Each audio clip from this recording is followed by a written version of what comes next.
Good day everyone. Ngayon narito na tayo sa kalagitnaan ng mahal na araw ng Holy Week. We are on Holy Wednesday. And I believe this is a pivotal day. Bakit?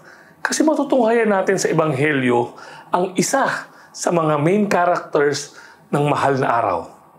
At walang iba kundi si Judas.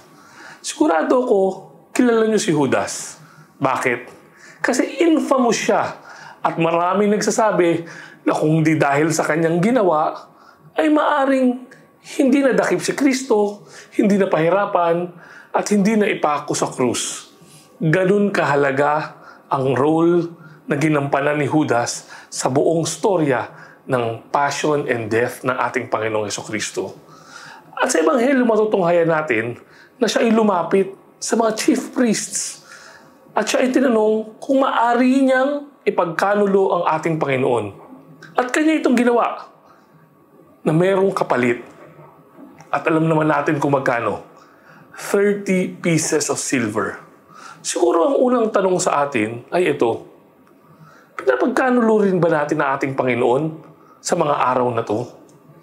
Tinatraidor din ba natin siya?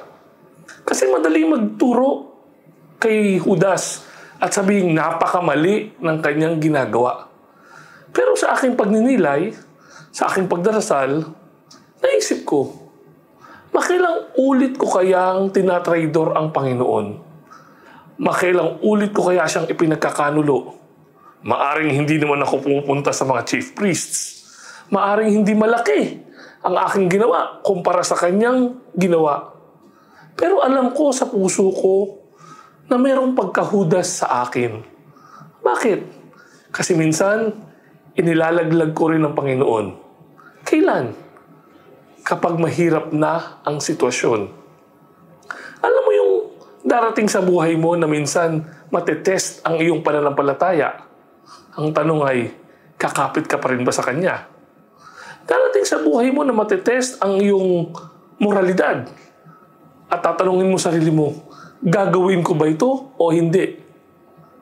Ang isang magandang example nito ay ngayong paparating na eleksyon.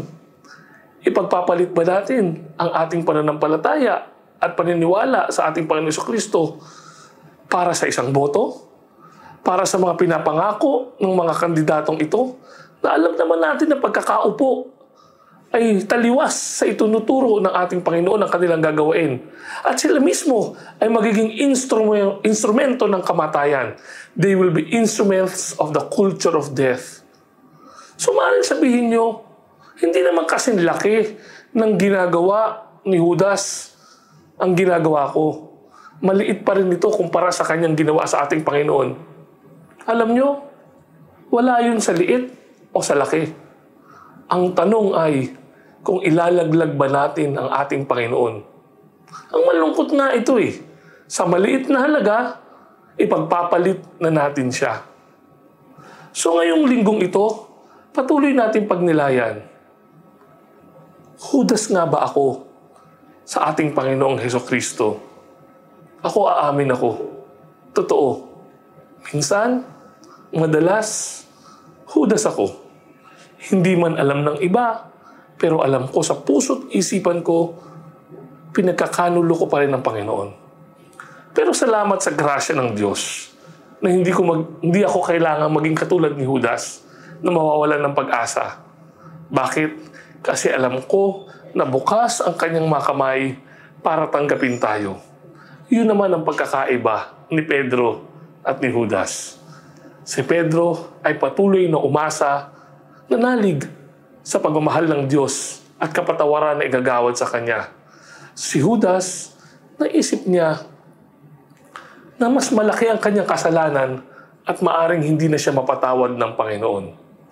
Alalahanin natin, naganap na ang paghihirap, pagkapako, pagkamatay, at muling pagkabuhay ng ating Panginoon. Kaya hindi tayo mawawalan ng pag-asa. Maaring maging Judas tayo sa Panginoon sa mga oras na to, maaring minsan lamang. Pero tanungin natin ating mga sarili, gaano kadalas ang minsan? Baka naman palagi na. Sana huwag tayong mawala ng pag-asa at maiba ang ating landas at huwag tularan si Judas.